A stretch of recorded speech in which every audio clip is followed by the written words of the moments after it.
Hello दोस्तों। तो ये 60 डेज में 60 वीडियो बना के आपको गाइड करने का ये मेरा दूसरा दिन है। तो आज के वीडियो में हम देखेंगे कि नीट क्या है। अगर तुम डॉक्टर बनना चाहते हो और नीट के बारे में नहीं जानते हो तो आप बहुत बड़ी गलती कर रहे हो, क्योंकि 90% स्टूडेंट यही गलती करते हैं। वो सिलेबस को समझते नहीं है, पेपर क्या है उसको समझते नहीं है, उसका एग्जाम पैटर्न क्या है उसको समझते नहीं है और प्रिपरेशन स्टार्ट कर देते हैं और बाद में रिग्रेट करते हैं। इंडिया में किसी भी मेडिकल कोर्स करने के लिए, जैसे कि अपने एमबीबीएस हो गया, बीडीएस हो गया और अदर मेडिकल कोर्स करने के लिए नीट एग्ज़ाम देना ज़रूरी है। बिना नीट के इंडिया में एमबीबीएस पॉसिबल नहीं है। हर साल लाखों स्टूडेंट नीट देते हैं, लेकिन कंपटीशन इतना हाई है कि सबका सिलेक्शन पॉसिबल बिल्कुल भी नहीं है। इसीलिए इस एग्जाम को क्रैक करने के लिए हमें स्पेशल स्ट्रेटजी की ज़रूरत है। इसलिए मैंने चैलेंज लिया है 60 डेज में 60 वीडियो बना के आपको गाइड करने का, टॉप 1% में आपको लाने का, सो दैट आपका भी एग्जाम में सिलेक्शन हो पाए और आप भी एमबीबीएस करके एक बेहतर डॉक्टर बने और देश की सेवा करें। नीट क्लियर करने के लिए आपको 12th में पीसीबी या पीसीएमबी आप ले सकते हैं। उसके लिए कुछ मिनिमम मार्क्स क्राइटेरिया होता है, जैसे कि 75% लाना है, 60% लाना है। इसमें एज लिमिट भी होती है। एज लिमिट एक सर्टेन एज के बाद ही आप इस एग्जाम को दे सकते हैं। NEET exam is very simple but competition is मोर।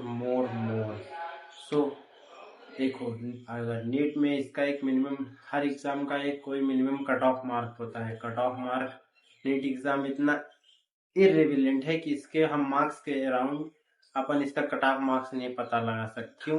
क्योंकि कभी एग्जाम टफ होता है, कभी एग्जाम इजी होता है। जैसे आप 2025 का ही देख ले, इसी साल का, तो एग्जाम टफ है था। सो अगर हमें पता लगाना है तो इसके लिए हमें बेस्ट है कि हम AIR देखकर पता लगाएं। ऑल इंडिया रैंक AIR देखकर अगर हम पता लगाते हैं तो लगभग वो अपन कट ऑफ मार्क्स, उससे अपन कट ऑफ अपन पता कर सकते हैं।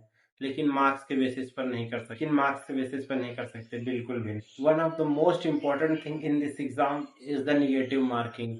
देखो, बहुत सारे स्टूडेंट जिनके ऐसे ही पेपर में अटेंड करके आ जाते हैं, दे फॉरगेट इस एग्जाम में निगेटिव मार्किंग है। आपका एक रॉन्ग डिसीजन आपकी 4 मार्क्स खा सकता है एक्स्ट्रा, 1 मार्क्स अलग से, और आपके सिलेक्शन को लिमिट कर सकता है। अब मैं तुम्हें रियल ट्रूथ बताता हूँ कि देखो, नीट एग्जाम बिल्कुल भी टफ नहीं है। इसमें हमें प्रेशर आएगा हमारे ऊपर, हमें उस प्रेशर को हैंडल करना सीखना है। डाउट आएंगे, टीचर से क्लियर करना है। जिस भी आप ऑनलाइन सोशल मीडिया प्लेटफॉर्म का यूज कर रहे हो उनसे डाउट पूछो। मैं तो कहूँगा बेस्ट जो आपके लिए डाउट पूछने का चीज है वो है AI। आप फोटो क्लिक करके डाल दो, उससे बोल दो, इतना इतना मास्टरफुल एक्सप्लेनेशन देगा कि आपको उस तरह का कोई टीचर भी नहीं बता सकता। अगर मैं कहूँ, कोई नॉर्मल टीचर उस तरह का एक्सप्लेनेशन का भी नहीं दे सकता, because I am only use AI, that is the chat GPT। उसमें आप, अगर आपको जानना है कि हम जितने भी AI चैट बोट्स हैं उसका उपयोग कैसे करें, तो मैं इसके लिए एक बेहतर वीडियो लेकर आऊँगा 60 डेज में आपको गाइड करने के इंटरवल में। अगर आप अभी कमजोर हो, सोचो आपको अभी कुछ नहीं आता, लेकिन अगर कंसिस्टेंट आप प्रिपरेशन कर रहे हो, जो भी आपको क्वेश्चन मिल रहे हैं उसको रिजॉल्व कर रहे हो, उसको सॉल्व कर रहे हो, तो you will definitely selected in this exam. आपको कोई भी इंटरप्ट नहीं कर सकता, आपको कोई भी रोक नहीं सकता है। 90% स्टूडेंट गलतियाँ ये करते हैं कि स्टूडेंट 90% स्टूडेंट गलतियाँ ये करते हैं कि वो NCERT नहीं पढ़ते। वीडियो देख कर चले गए, वीडियो देख लिए ऐसे और जाके पेपर में लिखा, पेपर में देने लगे। तो ऐसा बिल्कुल भी नहीं होता।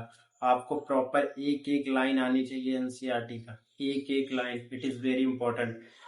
केमिस्ट्री और बायोलॉजी का, फिजिक्स तो आप नॉर्मल न्यूमेरिकल करके लगा सकते हैं, but one reading is also important of the physics.